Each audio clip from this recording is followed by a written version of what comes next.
Nano CPX, mcpx, mcpx BL, 130X, and 300X. Nano CPX is really good indoors and outdoors. It shares the same servos with the mcpx and brushless mcpx.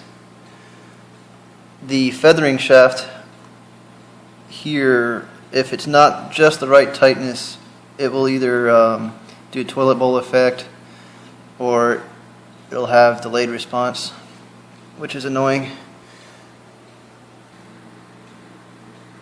It's very easy to break the landing gear. It shares the same landing gear as the MSR. And this board, I broke it from crashing too many times. It wouldn't bind. It cost $65 delivered. It always holds its tail well. It flies very well. This is mcpx. It has issues with tail holding. Sometimes when you're flying and you give it a whole lot of collective, it'll spin out. And a lot of people have got extended booms. I have an extended boom here. They're pretty cheap. It solves the problem, but not completely. It helps to have the battery at full power. I forgot to mention for the Nano, the Nano's engine goes out pretty quick. I'm on my third engine. I get about 1 month per engine of flying every day. This one's engine lasts longer. It's bigger than the Nano. It's heavier than the Nano. It has a better head. It has no problem with the feathering shaft. Same servos as the brushless and the Nano. It shares the same gear here as the brushless. This is an aftermarket landing gear. I tend to break landing gears.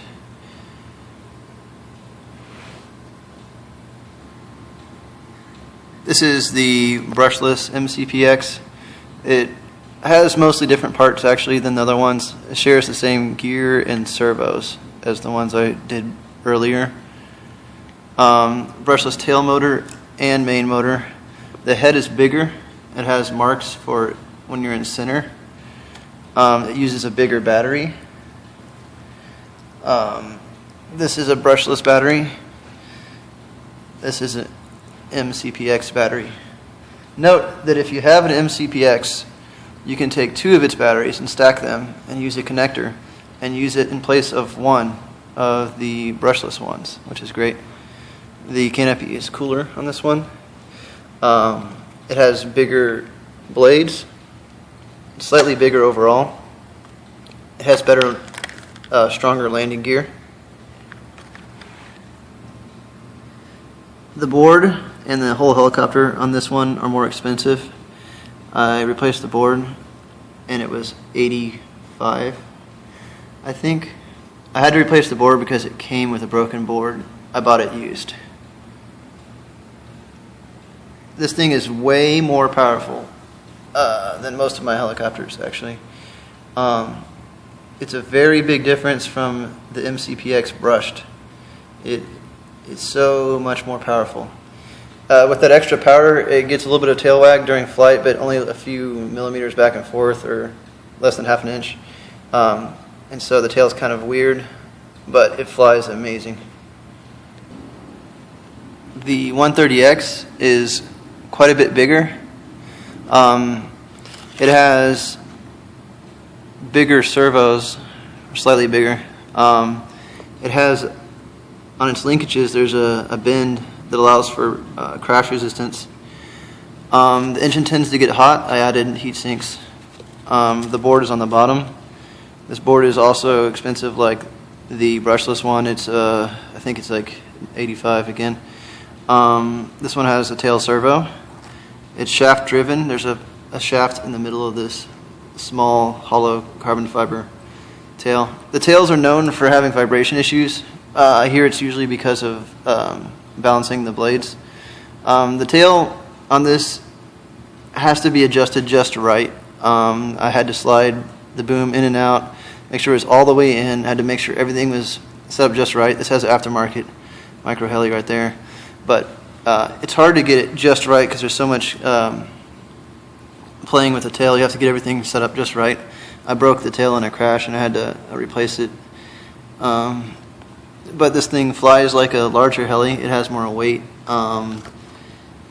It seems like it has less power to weight ratio, or a worse power to weight ratio than the mcpx brushless, but it has a much faster roll rate and it can flip faster, I guess because of these larger servos, which is an advantage. So it's really better in large fields than most helicopters, but the brushless is better in a cul-de-sac because of its smaller size. Also, the 130X is pretty noisy, which is kind of a good thing. I like it. But I always worry about breaking the tail in a crash. It doesn't have much clearance with the ground for landing. It uses larger batteries. They don't actually have larger capacity, but they're just bigger than other batteries.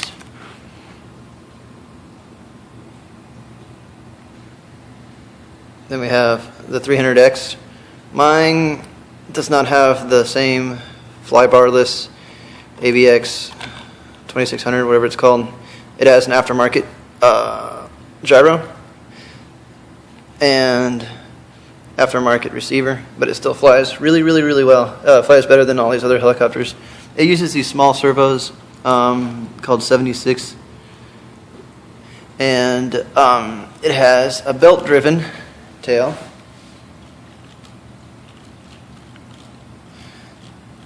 I have tail vibration issues with this one, but it seems okay, flies okay. The servos are very nice compared to the other helis I have. Really nice. Probably because they're bigger. It's much smoother. This thing flies really well. This engine it comes with is very powerful. It flies very well. It has these batteries, which are big, kind of expensive, and they only last 3 minutes of flight, which is a downside. There's no auto rotation gear like the 400X has. But overall, this helicopter is awesome. Have no issues with it.